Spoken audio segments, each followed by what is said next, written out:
প্রিয় দর্শক, আজ যাত্রাবাড়ি পার্কে চলমান বৃক্ষমেলায় ঘটে গেল এক ভয়াবহ বোমা বিস্ফোরণ। প্রত্যক্ষদর্শীদের মতে আচমকাই বিকট শব্দে কেঁপে ওঠে এলাকা। মুহুর্মুহু গুলির শব্দ ভেসে আসে। বিস্ফোরণে এখন পর্যন্ত 10 জন আহত হয়েছেন। তাদের মধ্যে একজনের অবস্থা গুরুতর, যাকে তাৎক্ষণিকভাবে ঢাকা মেডিকেল কলেজ হাসপাতালে নেওয়া হয়েছে।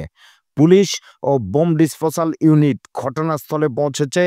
এই মুহূর্তে গোটা এলাকা ঘিরে রাখা হয়েছে, চলছে তদন্ত। প্রিয় দর্শক, বিস্তারিত আপডেট পাওয়ার জন্য আমাদের সাথেই থাকুন। আমরা আপনাদের বিস্তারিত আপডেট জানাবো খুব দ্রুতই।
ঘটনার কিছুক্ষণ পরেই সেনাবাহিনীর চৌকস দল সেখানে উপস্থিত হয় এবং ঘটনার বিস্তারিত প্রত্যক্ষদর্শীদের কাছ থেকে জানার চেষ্টা করেন।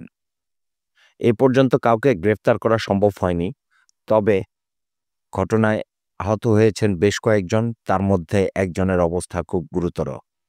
দর্শক, আমরা এই বিষয়ে আরও বিস্তারিত আপডেট নিয়ে আসছি শীঘ্রই। সে পর্যন্ত আমাদের সাথে থাকুন। আমাদের চ্যানেলে নতুন হলে চ্যানেলটি সাবস্ক্রাইব করুন।